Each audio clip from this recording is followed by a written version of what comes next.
좀. 아니, 고모, 과일 좀 깎아주세요. 그 말이 귓가에 꽂히는 순간 제 손이 멈췄습니다. 고모 손이 제일 야무지잖아요. 애들도 좋아하고요. 누군가 피식 웃었습니다. 나는 지금 뭐가 된 거죠? 이 집에서, 이 자리에서 칼을 들고 사과를 자르는데 그들의 웃음소리만 귀에 울렸습니다. 고모, 포크도 좀 갖다 주실래요?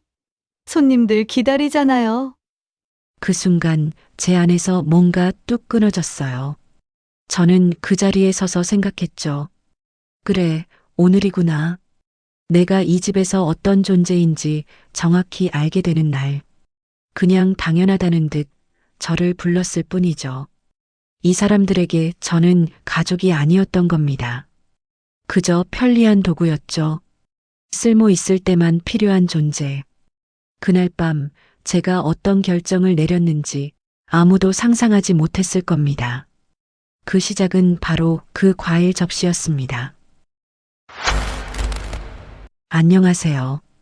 저는 세종시에 사는 62살 여자 한영선입니다. 평생을 학교 급식실에서 보냈어요. 새벽 4시면 어김없이 눈을 떴고 몇백 명 아이들 밥을 했죠. 손이 거칠어지고 허리가 휘어도 단 한 번도 후회한 적 없습니다. 내 손으로 따뜻한 밥 먹이자 그 마음 하나로 살아왔거든요.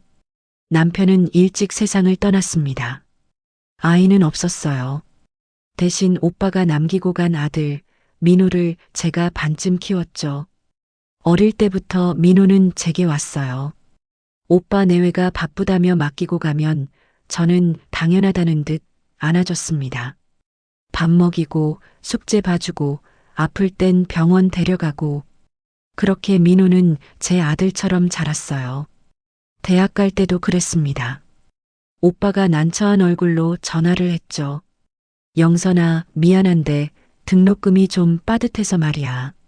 저는 대답도 안 하고 바로 통장을 정리했어요. 제가 모아둔 돈 절반을 민호 학비에 보탰습니다. 아깝지 않았어요. 민호가 웃으면서 고모 덕분에 학교 다녀요 하던 그 말이 좋았거든요. 결혼할 때도 마찬가지였죠. 민호가 수진이를 데려왔을 때 저는 정말 기뻤습니다. 고모, 제 신부예요. 수진이는 얌전하게 인사를 했고 저는 손을 꼭 잡아줬어요. 그런데 문제는 집이었습니다. 민호 부부가 전세집을 알아보는데 보증금이 모자랐던 거죠. 저는 또 망설이지 않았어요. 내가 보태줄게. 걱정 마. 제 퇴직금 일부를 보탰습니다. 그때만 해도 전 믿었어요. 민호는 제 사람이라고. 제가 힘들 때 옆에 있어줄 사람이라고. 그런데 세월이 흐르면서 뭔가 달라지기 시작했습니다. 민호의 전화는 점점 뜸해졌어요. 예전엔 주말마다 오더니 한 달에 한 번, 그 다음엔 명절에만. 수진이는 아이 둘을 낳고 바빠졌다며 통화도 짧게 끊었죠. 저는 이해하려고 했어요. 젊은 부부니까 바쁘니까. 그런데 이상하게도 가슴 한쪽이 허전했습니다. 그러던 어느 날이었어요. 민호한테서 갑자기 전화가 왔습니다. 고모, 요즘 허리 아프시다면서요? 깜짝 놀랐죠.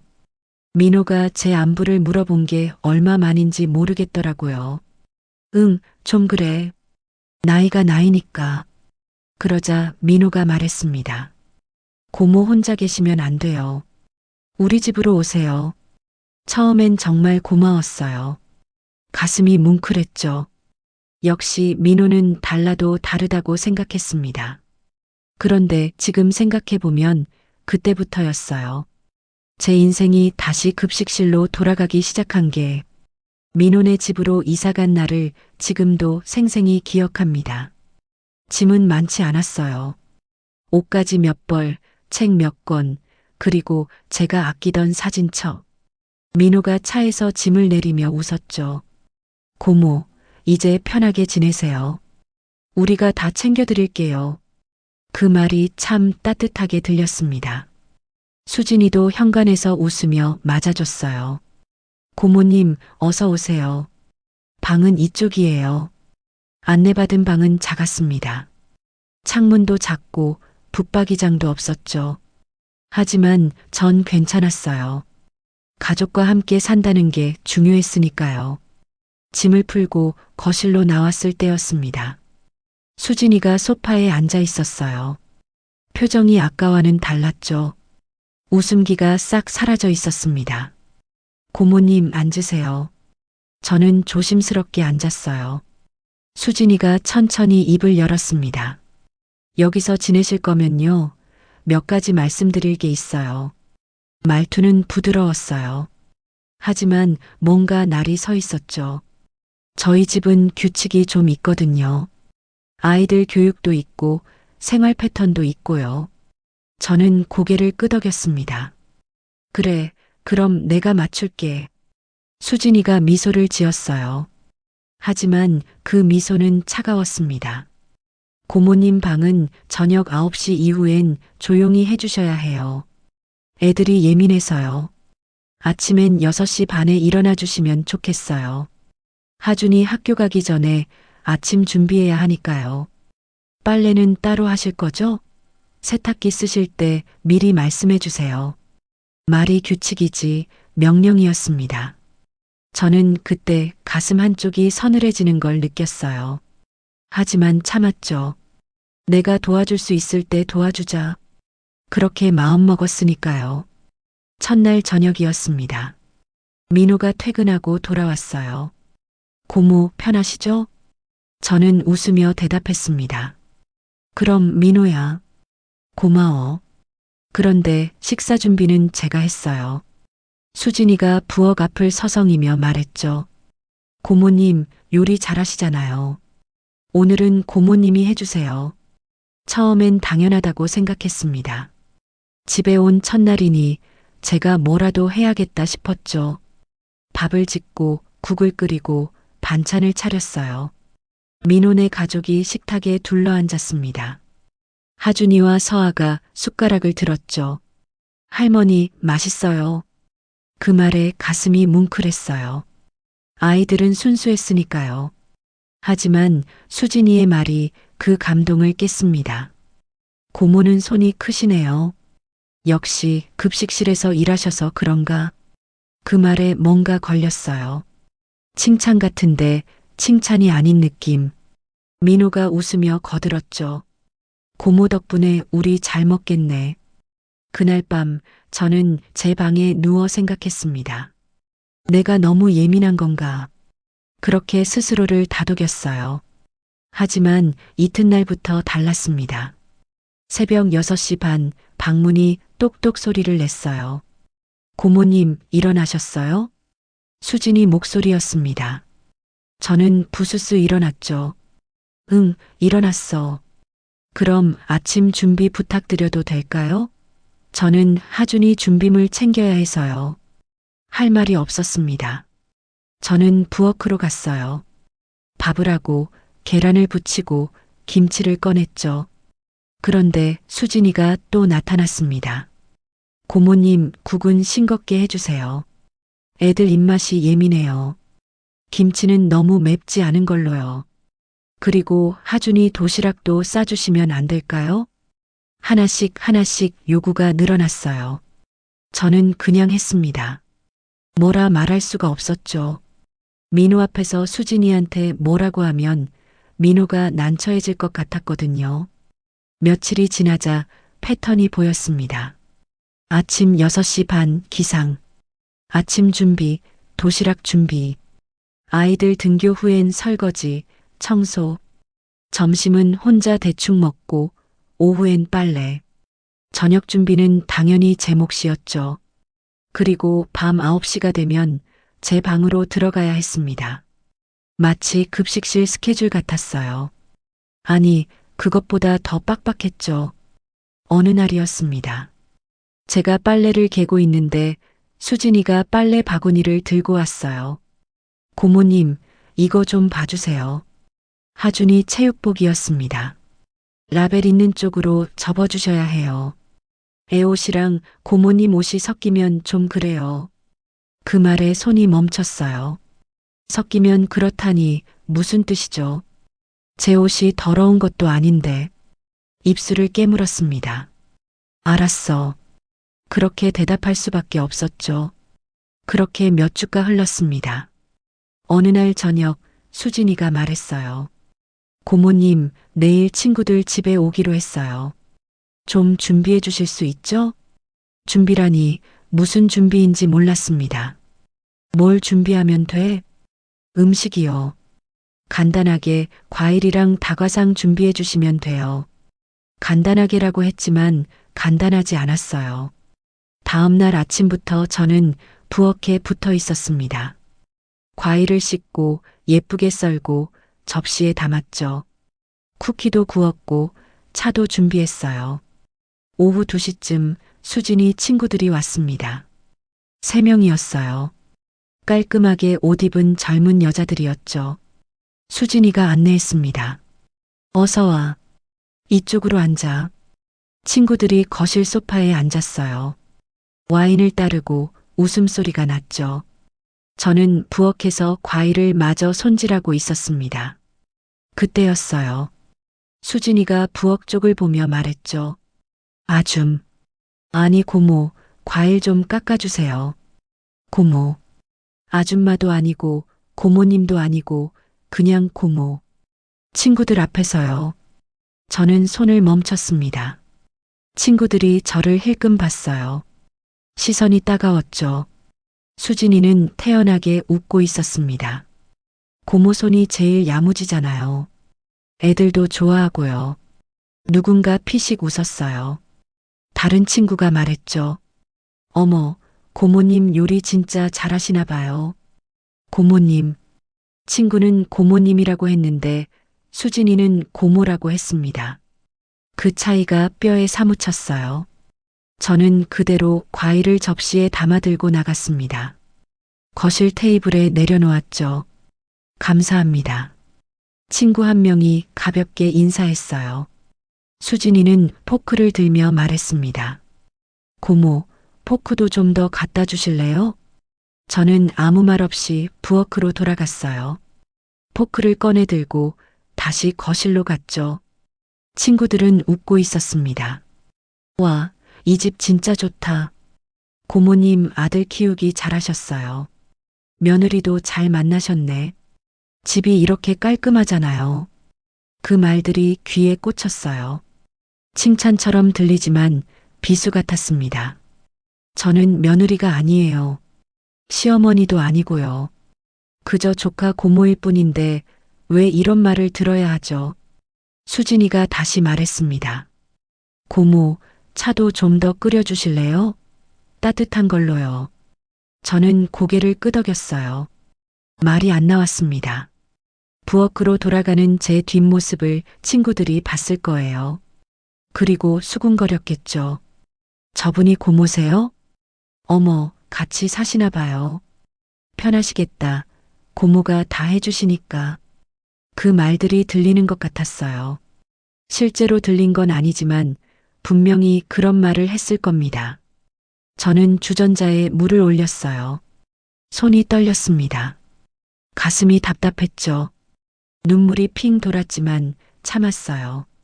그래, 참자. 조금만 더 참자. 스스로에게 말했습니다. 하지만 마음 한구석에선 알고 있었어요. 이건 아니라는 걸. 이건 가족이 아니라는 걸. 저는 지금 이 집에서 가족이 아니라 서비스 담당자였습니다. 그날 밤 친구들이 돌아간 후였어요. 수진이가 말했죠. 고모님, 오늘 수고하셨어요. 친구들이 다 맛있다고 했어요. 웃으며 말했지만 진심은 느껴지지 않았습니다. 저는 그래하고 제 방으로 들어갔어요. 침대에 누워 천장을 바라봤죠. 내가 뭐 하는 거지? 그 생각이 머릿속을 맴돌았습니다. 민호를 위해서, 아이들을 위해서라고 믿었는데 정작 저는 뭐였을까요? 그냥 편리한 도구였던 건 아닐까요? 그날 이후로 하루하루가 똑같아졌습니다. 아침 6시 반이면 어김없이 방문이 열렸어요. 똑똑. 수진이 목소리가 들렸죠. 고모님, 일어나셨어요? 저는 눈을 뜨자마자 일어나야 했습니다. 조금이라도 늦으면 또 문을 두드렸거든요. 부엌으로 가면 수진이가 벌써 와 있었어요. 팔짱을 끼고 서서 제가 하는 걸 지켜보는 겁니다. 고모님, 애들 체육복 챙기셨어요? 라벨 있는 쪽으로 접어두셔야 해요. 애들 옷이랑 고모님 옷이 섞이지 않게 구분해 주세요. 매일 아침 똑같은 말이었습니다. 저는 입술을 깨물고 대답했죠. 알았어, 알았어. 빨래를 개면서도 신경 쓰였어요. 혹시 라벨이 안 보이게 접었나? 아이들 옷이랑 제 옷이 섞였나? 급식실에서 일할 땐 이렇게까지 긴장하지 않았는데 말이죠. 밥을 차리면 또 시작이었습니다. 고모님, 국은 싱겁게 해주세요. 저희 애들 입맛이 예민하거든요. 이 반찬은 너무 짜요. 다음엔 간 조절 좀 해주세요. 매일 뭔가 지적받았어요. 너무 짜다, 너무 싱겁다, 너무 맵다. 제가 평생 급식실에서 몇백 명 밥을 해왔는데 말입니다. 그런데 더 서러운 건 따로 있었어요. 식탁에 제가 먹을 반찬이 없다는 거였죠. 저는 원래 매운 걸 좋아합니다. 김치찌개, 제육볶음, 고추장 듬뿍 넣은 쌈장. 그런 게 입맛에 맞았거든요. 하지만 수진이는 그런 거 안 해줬어요. 고모님, 애들이 매운 거 못 먹잖아요. 참으세요. 애들 건강이 우선이에요. 그래서 저는 늘 싱거운 국, 담백한 나물만 먹었습니다. 가끔 혼자 방에서 고추장 찍어 먹기도 했죠. 몰래요. 마치 무슨 나쁜 짓이라도 하는 것처럼요. 어느 날이었습니다. 제가 장을 보고 돌아왔는데 수진이가 봉투를 뒤지더라고요. 고모님, 이건 뭐예요? 청양고추였어요. 제가 먹으려고 산 거였죠. 아, 그거 내가 먹으려고. 수진이 얼굴이 굳었습니다. 고모님, 애들 있는 집에서 이런 거 두시면 안 돼요. 하준이가 잘못 만지기라도 하면 어떡해요. 그러면서 청양고추를 빼앗아 갔어요. 저는 할 말이 없었습니다. 제 돈으로 산 건데, 제가 먹으려고 산 건데, 그걸 빼앗기는데도 아무 말 못했죠. 그날 저녁 민호가 퇴근했어요. 고모, 오늘 저녁 뭐예요? 된장찌개. 민호가 웃었습니다. 역시 고모 손맛이죠. 그 말이 기쁘지 않았어요. 오히려 씁쓸했죠. 손맛이 좋으니까 계속 부려먹는 건가 싶었거든요. 밥을 먹는데 수진이가 말했습니다. 여보, 내일 엄마가 오시기로 했어요. 민호가 고개를 끄덕였죠. 그래, 오랜만이네. 수진이가 저를 보며 말했어요. 고모님, 내일 청소 좀 부탁드려요. 친정엄마 오시는데 집이 지저분하면 안 되잖아요. 저는 숟가락을 들고 있다가 멈췄습니다. 청소요? 집은 매일 제가 하는데요. 그런데 또 하라고요? 알았어. 그렇게 대답할 수밖에 없었죠. 다음 날 아침 저는 새벽부터 일어났습니다. 집안 구석구석을 닦았어요. 거실 바닥, 화장실 타일, 주방 싱크대. 손이 부르트도록 문질렀죠. 오후쯤 수진이 어머니가 왔습니다. 60대 초반쯤 되어 보이는 분이었어요. 말쑥하게 옷을 입고 손에는 백화점 쇼핑백을 들고 있었죠. 엄마, 어서 오세요. 수진이가 반갑게 맞았어요. 수진이 어머니는 거실을 둘러보더니 만족스럽게 웃었습니다. 오, 집이 깔끔하네. 엄마, 요즘 고모님이 도와주셔서 그래요. 수진이가 저를 소개했죠. 여기 계신 분이 남편 고모세요. 수진이 어머니가 저를 보더니 가볍게 인사했어요. 아, 안녕하세요. 그리고는 곧바로 수진이한테 시선을 돌렸습니다. 마치 저는 없는 사람처럼요. 그날 저녁 수진이 어머니를 위한 저녁상을 차렸습니다. 당연히 제가 준비했죠. 갈비찜, 잡채, 전, 나물. 정성껏 만들었어요. 식탁에 둘러앉았는데 제자리는 없었습니다. 수진이가 말했어요. 고모님, 설거지 좀 부탁드려요. 저는 부엌으로 갔어요. 설거지를 하면서 거실 소리가 들렸습니다. 우리 딸 시집 잘 왔네. 엄마, 남편이 잘해줘요. 고모님도 좋은 분이시고요. 좋은 분? 그 말이 귀에 박혔어요. 좋은 분이니까 부려먹기 좋은 거겠죠. 설거지를 마치고 제 방으로 들어갔습니다. 문을 닫고 침대에 앉았어요. 가슴이 답답했죠. 나는 여기서 뭐지? 그 생각이 머릿속을 맴돌았습니다. 62년을 살면서 이렇게까지 무시당한 적은 없었습니다. 급식실에서도 시장에서도 어디서도요. 그런데 지금 가족이라는 이름 아래서 가장 무시당하고 있었어요. 그때 문득 생각났습니다. 민호가 결혼할 때 제가 보탠 전세 보증금. 그 돈이 얼마였죠? 3천만 원이었어요. 제 퇴직금의 절반이었죠. 그 돈은 지금 어디 있을까요? 민호 명의일까요? 아니면 공동 명의일까요? 궁금해졌습니다. 아니, 불안해졌어요. 혹시 제 돈을 그냥 가져간 건 아닐까? 그날 밤 잠을 이룰 수가 없었습니다. 머릿속이 복잡했거든요. 민호를 믿고 싶었어요. 하지만 수진이를 보면 믿음이 사라졌죠. 며칠 후 또 사건이 터졌습니다. 제가 방 청소를 하는데 수진이가 들어왔어요. 고모님, 뭐 하세요? 청소하려고. 수진이가 제 옷장을 열더니 말했습니다. 고모님, 옷이 너무 많으시네요.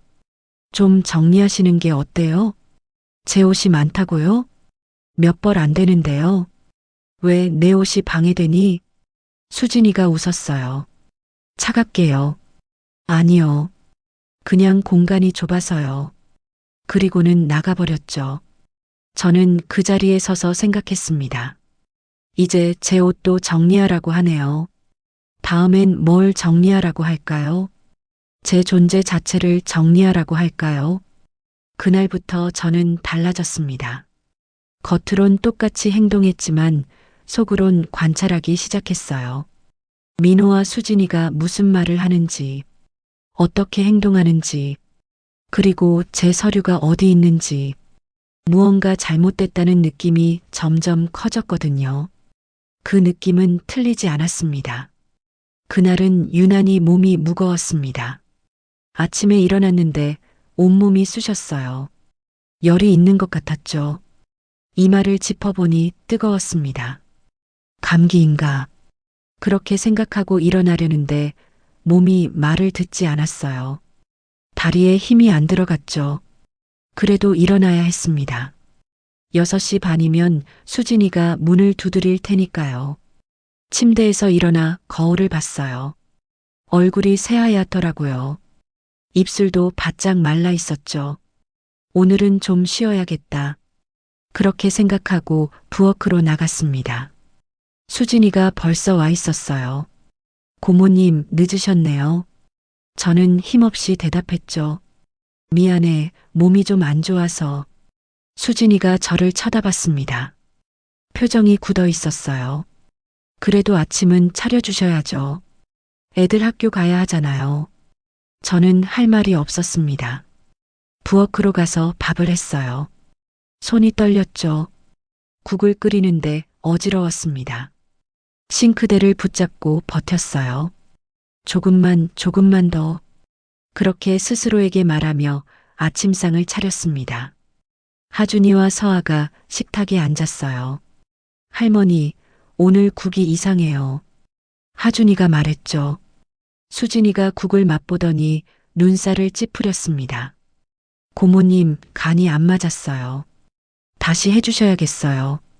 저는 그 자리에서 주저앉을 것 같았어요. 하지만 참았죠. 국을 다시 끓였습니다. 손이 계속 떨렸어요.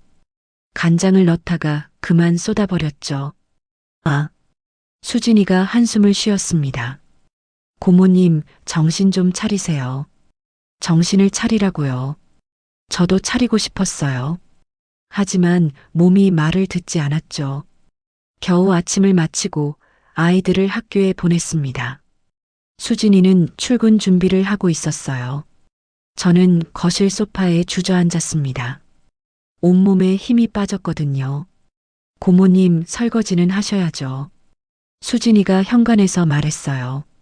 저는 고개를 끄덕였습니다. 대답할 힘도 없었죠. 수진이가 나가고 집안이 조용해졌어요. 저는 그대로 소파에 누웠습니다. 눈을 감았죠. 조금만 쉬자. 그렇게 생각했는데 정신을 차려보니 오후였습니다. 시계를 보니 3시가 넘어 있었어요. 깜짝 놀라 일어났죠. 설거지를 안 했거든요. 부엌으로 가보니 그릇들이 그대로 쌓여 있었습니다. 큰일 났다. 서둘러 설거지를 시작했어요. 그런데 몸이 더 안 좋아졌습니다. 열이 더 올랐거든요. 온몸이 불덩이 같았어요. 손을 씻다가 그만 그릇을 떨어뜨렸죠. 우당탕 그릇이 깨졌습니다. 저는 주저앉아 깨진 그릇을 주웠어요. 손이 베었죠. 피가 났습니다. 아프다. 그때 현관문이 열렸어요. 수진이가 들어왔습니다. 일찍 퇴근한 모양이었죠. 고모님, 뭐 하세요? 부엌 바닥에 주저앉은 저를 보더니 수진이가 한숨을 쉬었어요. 설거지도 안 하시고 왜 이러세요? 저는 손을 보여줬습니다. 손이 베었어. 수진이가 눈살을 찌푸렸죠. 그릇 깨뜨리셨어요? 그 그릇 비싼 건데. 비싼 그릇. 제 손은 안 중요한가 봅니다. 저는 일어나려고 했지만 다리에 힘이 없었어요. 수진이가 팔짱을 끼고 서 있었죠. 고모님, 오늘 저녁은 어떻게 하실 거예요? 저는 믿을 수 없었습니다. 제가 지금 이렇게 아픈데 저녁 걱정을 하다니요. 수진아, 나 좀 쉬면 안 되겠니? 수진이가 차갑게 대답했어요. 고모님도 힘드시겠지만 저희도 힘들어요. 애들 학원 끝나고 오면 배고파 할 텐데요. 그 말에 제 속이 끓어올랐습니다. 하지만 뭐라 말할 힘이 없었죠. 저는 겨우 일어나 제 방으로 들어갔어요. 침대에 쓰러졌습니다. 온몸이 떨렸어요. 이불을 뒤집어 쓰고 누웠죠. 조금만 자면 나아지겠지. 그렇게 생각했습니다. 얼마나 지났을까요? 문이 열리는 소리가 났어요. 민호 목소리가 들렸습니다. 여보, 나왔어. 수진이가 말했죠. 여보, 큰일이야. 고모가 아프대. 민호가 물었어요. 많이 아파? 응. 근데 문제는 그게 아니라 저녁 준비를 못했어. 저는 이불 속에서 그 대화를 들었습니다. 가슴이 철렁 내려앉았어요. 제가 아픈 게 문제가 아니라 저녁을 못한 게 문제라니요. 잠시 후 제 방문이 열렸습니다. 민호가 들어왔어요. 고모, 괜찮아요? 저는 눈을 떴습니다. 민호를 보며 말했죠. 민호야, 미안해. 오늘은 좀 쉬어야겠어. 민호가 제 이마를 짚어봤습니다. 열이 많네요. 그러더니 물었어요. 고모, 약은 드셨어요? 저는 고개를 저었죠. 아직? 민호가 한숨을 쉬었습니다. 그리고 조심스럽게 물었어요. 그럼 오늘 저녁은 어떻게 해요? 그 말에 제 심장이 멎는 것 같았습니다. 정말로요. 민호가 걱정하는 건 제 건강이 아니라 저녁이었어요. 저는 힘없이 대답했습니다. 민호야, 미안하지만 오늘은 못할 것 같아. 배달시켜 먹어. 민호가 난처한 얼굴을 했죠. 고모도 아시잖아요. 수진이가 배달 음식 싫어해요. 애들 건강에 안 좋다고. 저는 눈을 감았습니다. 말할 힘이 없었거든요. 민호가 나가더니 수진이랑 뭐라고 속닥거렸어요. 그리고 다시 들어왔습니다. 고모, 그럼 간단하게라도 해주실 수 있어요? 라면이라도요. 라면.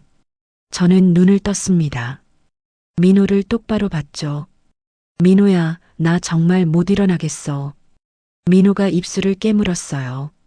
그리고 나갔습니다. 문이 닫히고 거실에서 목소리가 들렸죠. 여보, 고모가 정말 못하겠대. 수진이가 짜증 섞인 목소리로 대답했습니다. 그럼 우리가 해야 되잖아. 진짜 고모는 시간 많으시면서 왜 이러시는 거야? 시간이 많다고요. 그 말에 제 눈에서 눈물이 흘렀습니다. 시간이 많은 게 아니라 제 시간을 다 빼앗긴 거였어요.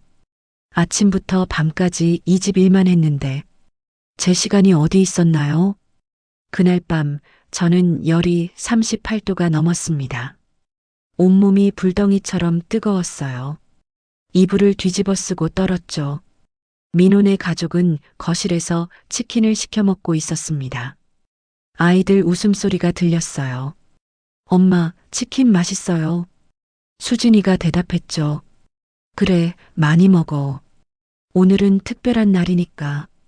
특별한 날. 고모가 아파서 치킨 먹는 날이 특별한 날인가 봅니다. 저는 이불 속에서 울었어요. 소리 내지 않고 조용히요. 가슴이 너무 아팠거든요. 제가 민호를 얼마나 아꼈는데요.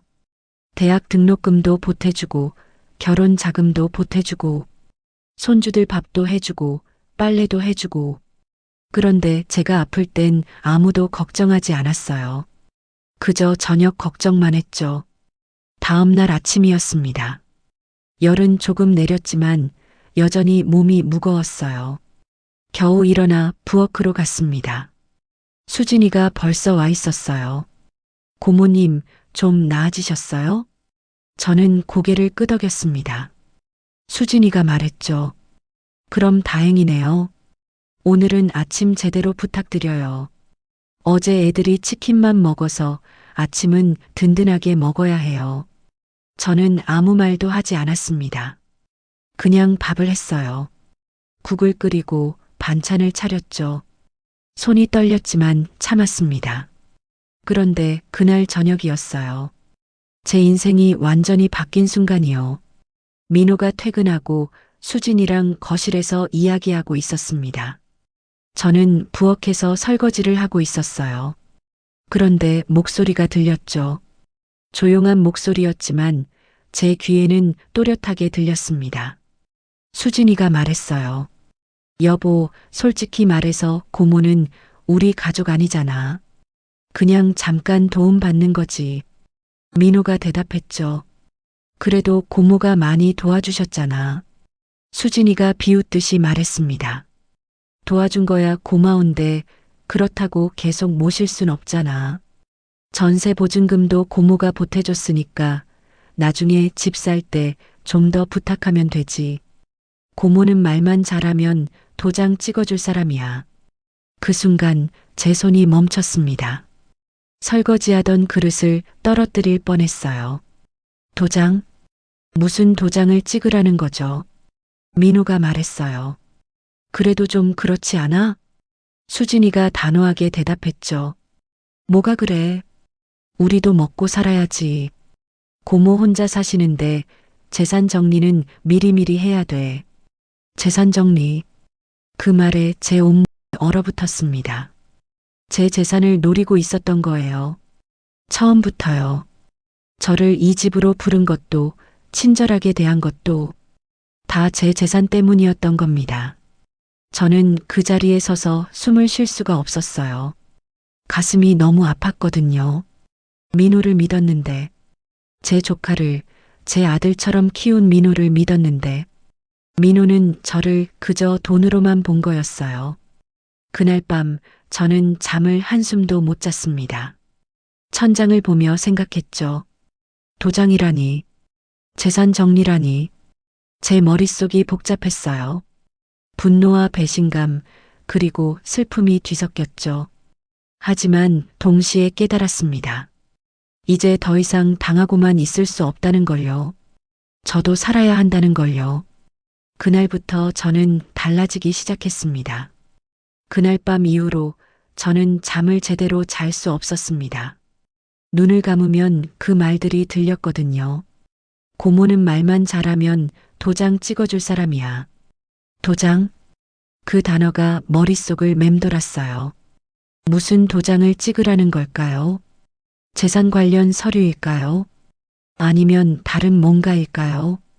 새벽 3시, 저는 침대에서 일어났습니다. 더 이상 가만히 있을 수 없었거든요. 제 방 책상 서랍을 열었어요. 거기엔 제 통장과 서류들이 들어 있었죠. 하나씩 꺼내서 확인했습니다.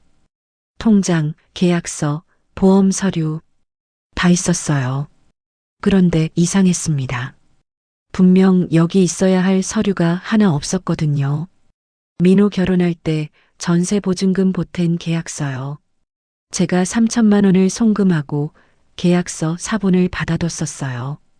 그게 없었습니다. 심장이 쿵 내려앉았죠. 서랍을 다시 뒤졌어요. 1번, 2번, 3번. 아무리 찾아도 없었습니다. 설마 그 생각이 머리를 스쳤어요. 누군가 가져간 건 아닐까? 아니, 누가 가져갔을까? 수진이밖에 없었죠. 제 방에 마음대로 드나들 수 있는 사람은요. 손이 떨렸습니다. 분노가 치밀어 올랐어요. 하지만 참았죠. 지금 당장 따지면 안 됩니다. 증거가 없으니까요. 저는 서랍을 닫고 다시 침대에 누웠어요. 하지만 잠은 오지 않았습니다. 머릿속이 복잡했거든요. 어떻게 해야 하지? 증거를 찾아야 해. 그렇게 생각하며 밤을 지새웠습니다. 다음 날 아침이었어요. 평소처럼 6시 반에 일어났습니다. 수진이가 부엌에 와 있었죠. 고모님, 오늘은 좀 일찍 일어나셨네요. 저는 웃으며 대답했어요. 응, 잠이 일찍 깼어. 겉으로는 평소와 똑같이 행동했습니다. 하지만 속으로는 수진이를 관찰하고 있었죠. 아침을 준비하며 수진이의 말 하나하나에 귀를 기울였어요. 고모님, 오늘 국은 맛있네요. 칭찬 같지만 속내는 달랐습니다. 어제까진 맛없다고 했거든요. 뭔가 달라진 게 있었어요. 점심 무렵 민호와 수진이 모두 집을 비웠습니다. 아이들도 학교에 갔고요. 저는 혼자 집에 남았죠. 기회였습니다. 저는 조용히 민호와 수진이 방으로 갔어요. 서랍을 열어봤습니다. 하나씩 뒤지기 시작했죠. 옷, 책, 잡동사니. 그 사이로 서류 봉투가 보였어요. 꺼내서 열어봤습니다. 그 안에 제 서류가 있었어요. 전세 보증금 계약서 사본이었죠. 역시 수진이가 가져간 게 맞았습니다. 하지만 그게 다가 아니었어요. 그 옆에 다른 서류도 있었거든요. 부동산 계약서였습니다. 민호와 수진이 명의로 된 아파트 매매 계약서요. 이게 뭐지? 자세히 읽어봤어요. 계약 금액이 5억이었습니다. 그리고 계약금 5천만 원, 중도금 1억, 잔금 3억 5천만 원. 제 눈이 한 곳에 멈췄습니다. 중도금 지불 계획서. 거기엔 이렇게 적혀 있었어요.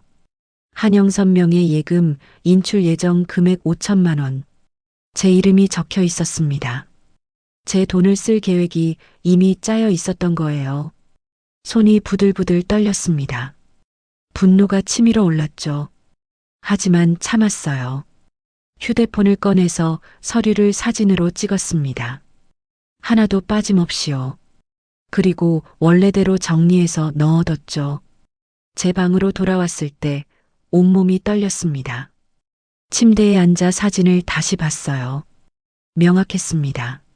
민호와 수진이는 제 돈을 노리고 있었어요.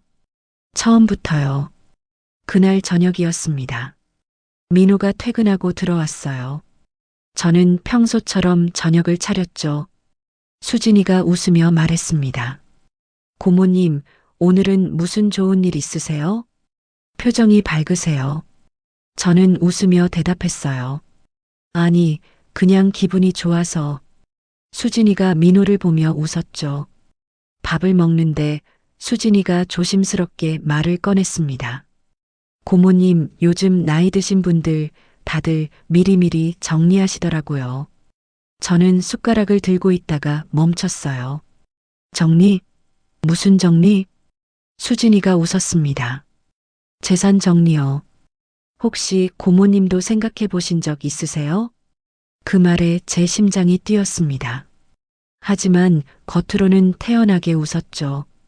재산이 뭐 있다고. 그냥 통장에 조금 있는 게 다야. 수진이가 고개를 가웃했어요. 그래도 고모님 퇴직금도 있으시고 예금도 있으시잖아요. 혼자 계시니까 나중에 복잡해지면 저희가 도와드리려고요. 도와준다고요. 그 말이 참 웃겼습니다. 도와주는 게 아니라 가져가려는 거잖아요. 저는 숟가락을 내려놓고 수진이를 봤어요. 왜 내가 정리하면 너희가 편해져? 수진이가 표정을 굳혔습니다. 아니요, 그런 뜻이 아니라. 민호가 끼어들었죠. 고모, 수진이가 그냥 걱정돼서 하는 말이에요. 저는 웃었어요. 차갑게요. 걱정 고마워. 근데 내일은 내가 알아서 할게.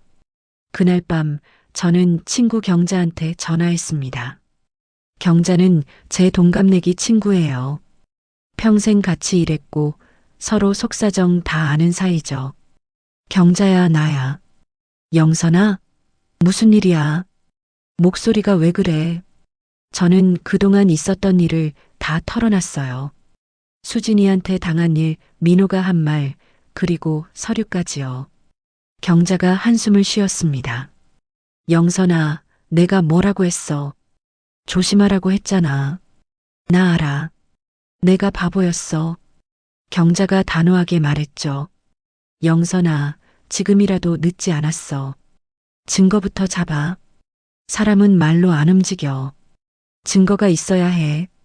그 말이 가슴에 와닿았습니다.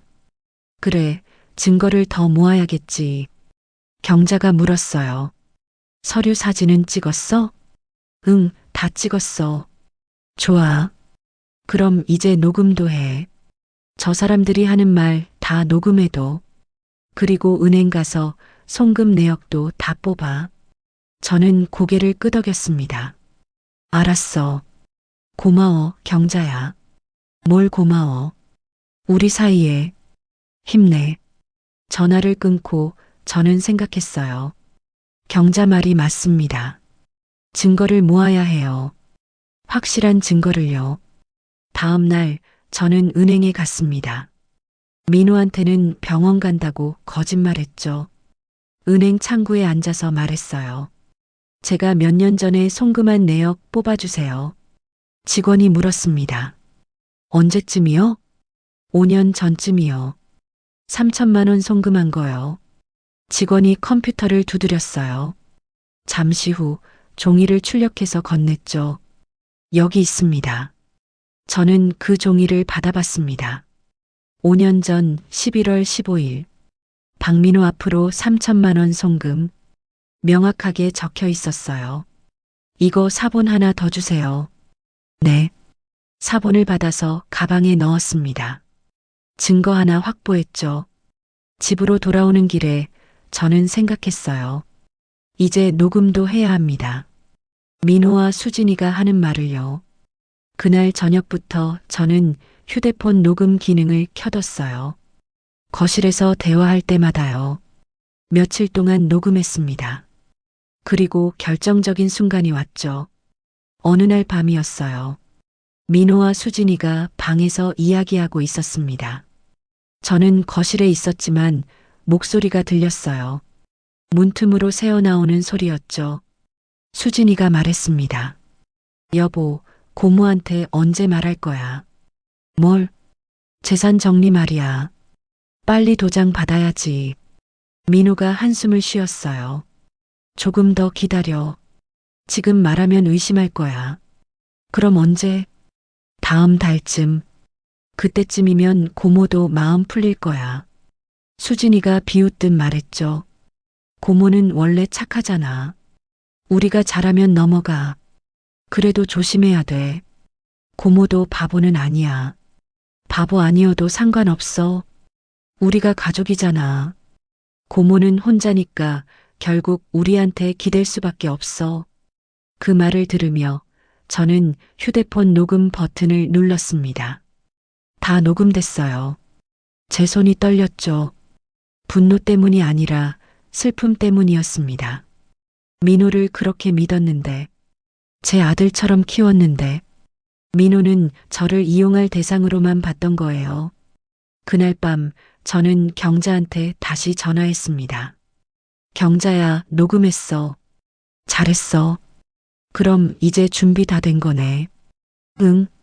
근데 경자야, 나 무서워. 경자가 단호하게 말했죠. 영선아, 지금 물러서면 평생 후회해. 내 인생이야. 내가 지켜야 해. 그 말에 힘이 났습니다. 그래, 내가 지켜야지. 저는 마음을 굳게 먹었어요. 이제 더 이상 당하지 않겠다고요. 제 인생을 되찾겠다고요. 며칠 후, 저는 변호사 사무실을 찾아갔습니다. 민호한테는 또 병원 간다고 거짓말했죠. 변호사 앞에 앉아서 모든 걸 설명했어요. 서류 사진도 보여주고 녹음 파일도 들려줬습니다. 변호사가 고개를 끄덕였어요. 증거가 충분하시네요. 그럼 제가 어떻게 해야 할까요? 변호사가 말했습니다. 일단 위임장이나 인감 관련 서류는 절대 건네지 마세요. 그리고 재산 관련 서류는 전부 안전하게 보관하시고요. 필요하면 법적 조치도 가능합니다. 저는 고개를 끄덕였어요. 알겠습니다. 사무실을 나오며 저는 다짐했습니다. 이제 끝까지 가야겠다고요. 민호와 수진이에게 당한 만큼 되돌려줘야겠다고요. 그날 저녁 집에 돌아왔을 때였어요. 수진이가 웃으며 말했습니다. 고모님, 병원 다녀오셨어요? 저는 웃으며 대답했죠. 응, 다녀왔어. 수진이가 물었어요. 괜찮으시대요? 응, 괜찮대. 수진이는 안심한 듯 웃었습니다. 하지만 저는 알고 있었어요. 수진이가 걱정하는 건 제 건강이 아니라는 걸요. 제가 건강해야 재산을 뺏을 수 있으니까요. 그날 밤 저는 제 방에서 서류를 다시 정리했습니다. 통장, 계약서, 녹음 파일, 사진. 모든 증거를 USB에 담아서 안전하게 보관했죠. 그리고 생각했어요. 이제 시작이야. 제 인생을 되찾는 싸움의 시작이요. 증거를 모은 뒤로 저는 마음을 단단히 먹었습니다. 겉으로는 평소와 똑같이 행동했어요. 밥하고 아이들 챙기고 청소하고 수진이가 시키는 대로 다 했죠. 하지만 속으로는 달랐습니다. 모든 걸 관찰하고 있었거든요. 민호와 수진이가 언제 제 방에 들어오는지, 어떤 말을 하는지, 어떤 눈빛으로 저를 보는지요. 며칠 뒤였어요. 수진이가 또 그 이야기를 꺼냈습니다. 고모님, 요즘 생각해 보니까요. 저는 설거지를 하다 멈췄죠. 뭐? 수진이가 웃으며 말했어요. 고모님도 이제 연세가 있으시잖아요. 재산 정리 같은 거 미리 하시는 게 좋을 것 같아요. 저는 손을 닦으며 수진이를 봤습니다. 재산 정리라니? 수진이가 고개를 끄덕였죠. 네. 나중에 복잡해지면 저희가 도와드려야 하니까요. 미리미리 정리해 두시면 고모님도 편하시잖아요. 저는 속으로 웃었어요. 편한 건 너희겠지. 하지만 겉으로는 진지하게 말했습니다. 그래, 내 말이 맞네. 수진이 눈이 반짝였어요. 정말요? 응. 나도 정리 좀 해야겠다 싶었어. 수진이가 환하게 웃었습니다. 고모님 현명하세요. 그 웃음이 참 가증스러웠어요. 하지만 저도 웃어줬죠. 그럼 천천히 준비해 볼게. 수진이가 급하게 말했습니다. 아, 저희가 도와드릴게요. 서류 같은 거 정리하시면 복잡하시잖아요. 저는 손을 저었어요. 괜찮아. 내가 알아서 할게. 수진이 얼굴에 아쉬움이 스쳤지만 곧 웃었습니다. 그래도 필요하시면 언제든지 말씀하세요. 물론이지. 그날 저녁 민호가 퇴근했어요. 수진이가 민호한테 귓속말로 뭔가 말했죠. 민호 얼굴이 환해졌습니다. 저를 보며 웃었어요. 고모, 수진이한테 들었어요. 재산 정리하신다고요? 저는 고개를 끄덕였습니다. 응, 그래야 할 것 같아서. 민호가 제 손을 잡았어요. 고모, 현명한 선택이에요. 저희가 옆에서 도와드릴게요. 그 손길이 따뜻하지 않았습니다. 오히려 차가웠죠. 하지만 저는 웃으며 대답했어요. 고마워, 민호야. 그날 밤 저는 경자한테 전화했습니다. 경자야, 시작했어. 뭘? 재산 정리한다고 말했어. 경자가 놀란 목소리로 물었어요. 정말? 괜찮아? 응. 이제 저 사람들이 어떻게 나오는지 봐야지. 경자가 걱정스럽게 말했습니다. 영선아, 조심해. 함정에 빠지면 안 돼. 알아. 내가 지금까지 증거 모은 게 있잖아. 그래도 조심해. 전화를 끊고 저는 생각했어요. 이제부터가 진짜 싸움입니다. 다음 날부터 민호와 수진이가 달라졌어요. 갑자기 친절해졌죠. 고모, 오늘 날씨 좋은데 산책하실래요? 고모님, 제가 저녁 할게요. 쉬세요. 고모, 이거 드세요. 고모 좋아하시는 거잖아요. 평소엔 한 번도 안 하던 행동들이었습니다. 저는 속으로 웃었어요. 역시 재산 때문이구나. 하지만 겉으로는 고마워하는 척했죠. 어머, 고마워. 민호야, 수진아, 너희 참 착하다. 수진이가 웃으며 말했습니다. 고모님, 당연한 거예요. 저희가 가족이잖아요. 가족. 그 말이 이제는 역겹게 들렸어요. 일주일쯤 지났을 때였습니다. 수진이가 조심스럽게 물어왔어요. 고모님, 혹시 서류 정리는 어떻게 되고 있어요? 저는 차를 마시며 대답했죠. 아, 그거 천천히 하고 있어. 은행에도 가봐야 하고 챙길 게 많더라고. 수진이가 급하게 말했습니다. 저희가 도와드릴게요. 은행도 저희랑 같이 가시죠. 저는 고개를 저었어요. 괜찮아. 내가 할 수 있어. 수진이 얼굴에 불만이 스쳤습니다. 하지만 곧 웃었죠. 그래도 힘드시면 말씀하세요. 응, 그럴게. 그날 밤 저는 은행 서류를 다시 확인했습니다. 통장, 예금 증서, 보험 서류 모두 제 이름으로 되어 있었어요. 변호사가 말한 대로 위임장이나 인감 관련 서류는 절대 건네지 않을 겁니다. 며칠 후 결정적인 순간이 왔어요. 수진이가 서류 봉투를 들고 왔습니다. 고모님, 이거 좀 보세요. 저는 봉투를 받아 열어봤죠. 안에는 재산 위임 동의서가 들어 있었습니다. 제 재산을 민호한테 위임한다는 내용이었어요. 손이 떨렸습니다. 분노 때문이 아니라 믿을 수 없어서였죠. 이게 뭐니? 수진이가 태연하게 대답했어요. 고모님 혼자 관리하시기 힘드실까 봐요. 민호한테 위임하시면 저희가 대신 관리해 드릴 수 있잖아요. 저는 서류를 내려놓았습니다. 수진아, 나 아직 정신 멀쩡해. 혼자 관리할 수 있어. 수진이 얼굴이 굳었어요. 고모님, 그게 아니라. 아니야. 이건 안 돼. 수진이가 입술을 깨물었습니다. 고모님, 저희가 가족이잖아요. 가족이니까 더 안 돼. 내 재산은 내가 관리할 거야. 수진이가 일어섰어요. 표정이 차갑게 변했죠. 고모님, 후회하실 거예요. 그 말을 남기고 나가버렸습니다.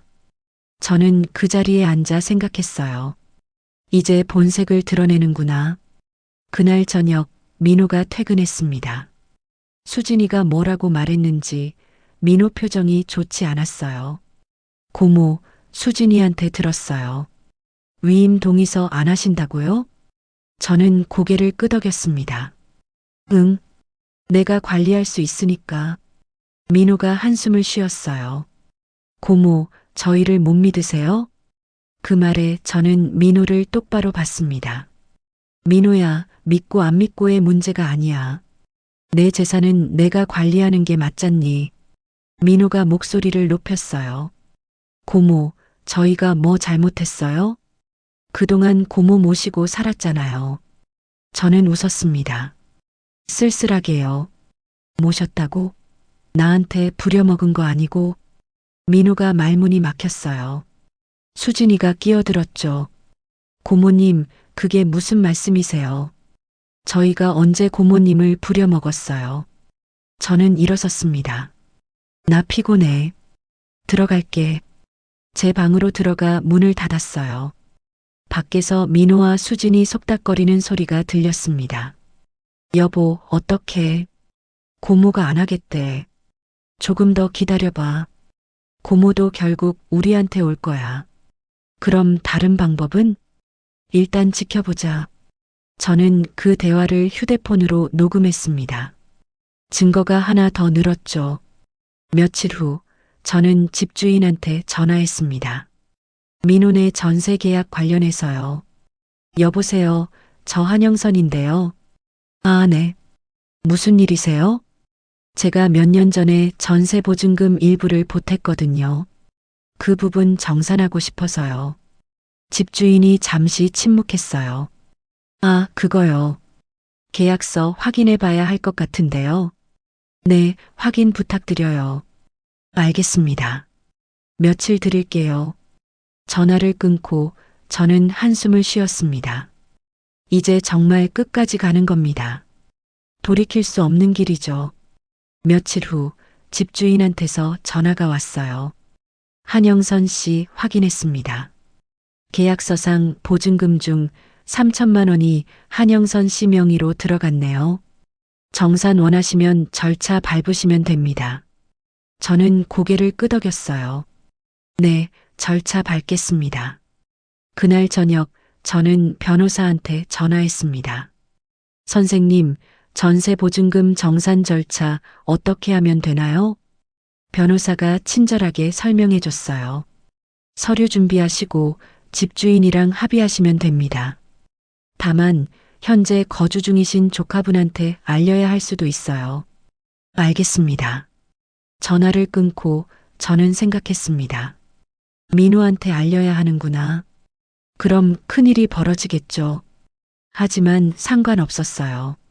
이미 각오했으니까요. 그날 밤 저는 제 짐을 조금씩 정리하기 시작했습니다. 옷, 책, 사진첩. 많지 않았어요. 애초에 많이 가져온 것도 아니었죠. 경자한테 전화해서 물어봤습니다. 경자야, 혹시 내가 잠깐 머물 곳 있을까? 왜 나올 거야? 응, 곧 나와야 할 것 같아. 경자가 단호하게 말했어요. 우리 집으로 와. 방 있어. 고마워, 경자야. 뭘? 우리 사이에. 저는 눈물이 났습니다. 친구가 있어서 다행이었어요. 며칠 후 저는 마음을 굳게 먹었습니다. 이제 민호와 수진이한테 말해야 할 때였어요. 저는 거실로 나가 두 사람을 불렀습니다. 민호야, 수진아. 할 말이 있어. 두 사람이 소파에 앉았죠. 저는 숨을 깊이 들이쉬었습니다. 나 이 집 나갈 거야. 민호가 놀란 표정을 지었어요. 고모, 갑자기 왜요? 갑자기가 아니야. 생각 많이 했어. 수진이가 비웃듯 말했습니다. 고모님, 어디 가실 건데요? 그건 내가 알아서 할 거야. 그리고 한 가지 더. 저는 서류를 꺼냈습니다. 전세보증금 정산 관련 서류였어요. 내가 보탠 전세보증금 정산할 거야. 그 순간 거실이 얼어붙었습니다. 민호와 수진이 얼굴이 새하얘졌어요. 수진이가 떨리는 목소리로 물었죠. 고모님, 이게 무슨 말씀이세요? 저는 차분하게 대답했습니다. 내 돈이야. 당연히 돌려받아야지. 민호가 벌떡 일어났어요. 고모, 그건 저희한테 준 거잖아요. 저는 고개를 저었습니다. 아니야. 빌려준 거지.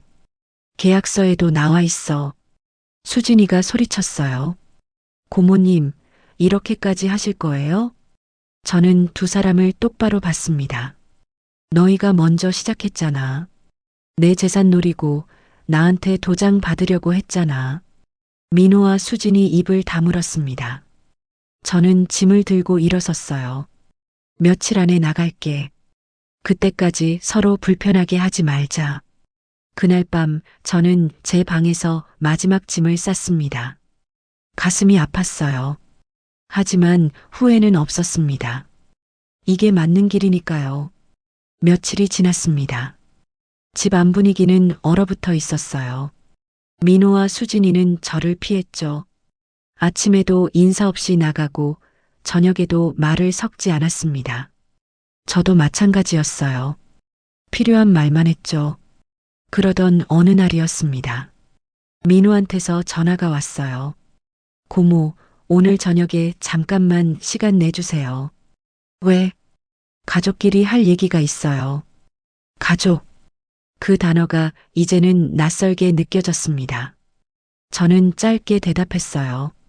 알았어. 전화를 끊고 불안감이 밀려왔습니다. 무슨 얘기를 하려는 걸까?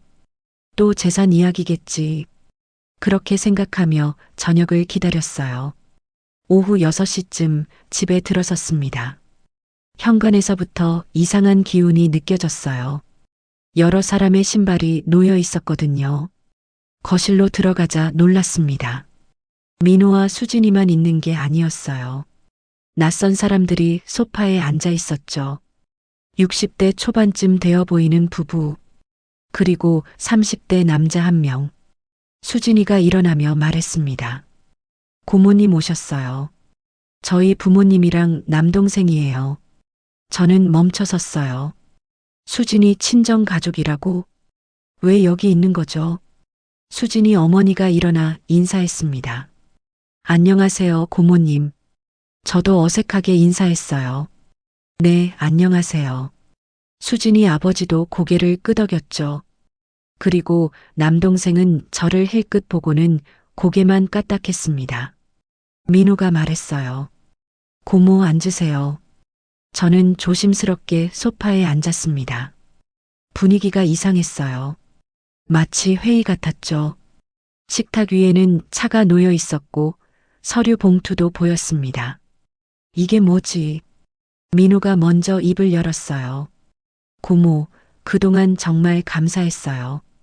저희가 이렇게까지 살 수 있었던 것도 다 고모 덕분이잖아요. 그 말이 진심처럼 들리지 않았습니다. 오히려 형식적이었죠. 수진이가 말을 받았어요. 그래서요. 이제는 정리할 건 정리해야 할 것 같아서요. 정리. 또 그 단어였습니다. 수진이가 서류 봉투를 테이블 위에 올려놓았어요. 이게 뭐냐면요. 고모님이 예전에 도와주신 전세금 있잖아요. 그걸 정리하는 게 좋을 것 같아서요. 저는 조용히 물었습니다. 정리라니 무슨 말이니? 수진이가 아주 태연하게 대답했어요. 고모님도 이제 연세가 있으시잖아요. 혹시라도 나중에 문제 생기면 저희가 관리해야 하니까요. 미리 정리해 두자는 거죠. 서로 깔끔하게요. 그 순간 머리가 멍해졌습니다. 정리라는 말 속의 숨은 뜻을 너무 잘 알았거든요. 내 돈은 이제 우리 거다. 그런 뜻이었죠. 민호가 제 눈을 피하며 말했어요. 고모, 우리 믿잖아요. 괜히 복잡하게 생각하지 마세요. 믿는다고요. 그 말이 참 웃겼습니다. 저는 가방에서 조용히 서류 봉투를 꺼냈어요. 민호와 수진이가 놀란 표정을 지었죠. 나도 정리 좀 하자. 봉투를 열어 서류를 꺼냈습니다. 전세보증금 송금 내역이 맨 위에 있었어요. 그 다음은 제 명의 계좌 기록. 그리고 결정적으로 수진이가 제 방에서 서류를 뒤적이던 CCTV 캡처 사진이었습니다. 테이블 위에 쫙 펼쳐 놓았죠. 순간 거실이 조용해졌어요. 수진이 얼굴이 새하얘졌습니다. 이게 왜 고모한테 있어요? 저는 차분하게 말했습니다. 그날 내가 내 방에서 서류 만지던 거 다 찍혔어. 수진이가 입술을 떨었어요. 수진이 어머니가 당황해서 끼어들었습니다. 아니, 그건 오해지. 가족끼리 왜 이렇게까지. 그때 제가 처음으로 목소리를 높였어요. 가족이요? 가족이면 이렇게 뒤에서 내 재산 계산 안 합니다. 수진이 아버지가 난처한 표정을 지었죠. 수진이 남동생은 고개를 돌렸고요. 저는 서류를 다시 집어넣었어요. 이 집에서 나갈게. 대신 내 돈도 내 인생도 내가 가져간다. 민호가 벌떡 일어났어요. 고모, 그럼 저희는 어떡해요? 전세 보증금 빼가시면 저희 집이. 저는 민호를 가만히 봤습니다. 그건 내가 알아서 해야지. 내가 왜 평생 너희 뒷바라지를 해줘야 하니? 수진이 어머니가 끼어들었어요. 고모님, 그래도 혈육인데. 혈육이면 이렇게 안 합니다. 내 방 뒤지고 내 재산 계산하고 도장 찍으라고 하지 않아요. 수진이 아버지가 한숨을 쉬었습니다. 이건 좀 심한 거 아닙니까? 저는 수진이 아버지를 봤어요. 심한 건 저 사람들이에요. 저한테 뭘 했는지 아세요? 그리고 녹음 파일을 틀었습니다. 수진이와 민호가 제 재산을 이야기하던 대화였죠. 고모는 말만 잘하면 도장 찍어줄 사람이야. 녹음이 흘러나오자 수진이 부모님 얼굴이 굳었습니다. 수진이가 소리쳤어요. 고모님, 그건 도청이잖아요. 저는 고개를 저었습니다. 도청이 아니야. 내 집에서 들은 거야. 너희가 조용히 말했을 뿐이지. 민호가 주저앉았어요. 고모, 제발. 저는 일어섰습니다. 민호야, 나 대학 보낼 때 얼마나 아꼈는지 아니? 결혼 자금 보탤 때 내가 얼마나 기뻤는지 아니? 근데 너희는 나를 뭘로 본 거야? 민호가 고개를 떨구었어요. 저는 마지막으로 말했습니다. 며칠 안에 나갈 거야. 전세 보증금 정산은 변호사 통해서 할게. 그때까지 서로 불편하게 하지 말자. 그리고 제 방으로 들어갔습니다. 문을 닫는 순간 거실에서 소란이 들렸어요. 수진이 어머니가 뭐라고 말하는 소리, 민호가 변명하는 소리, 수진이가 우는 소리. 하지만 저는 신경 쓰지 않았습니다. 침대에 앉아 깊게 숨을 들이쉬었어요. 끝났다. 이제 정말 끝이구나. 가슴이 아팠지만 후회는 없었습니다. 이게 맞는 길이었으니까요. 그날 밤 경자한테 전화했어요. 경자야, 오늘 다 말했어. 잘했어, 영선아. 이제 짐 싸고 나가면 돼. 응. 며칠 안에 갈게. 언제든지 와. 방 준비해놨어. 고마워. 전화를 끊고 저는 창밖을 봤습니다. 어두운 하늘에 별이 보였어요. 오랜만에 보는 별이었죠.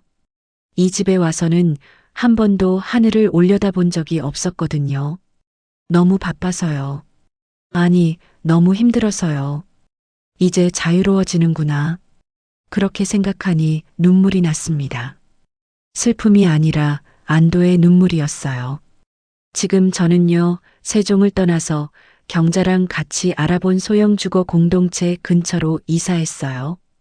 혼자 살지만 외롭지 않아요.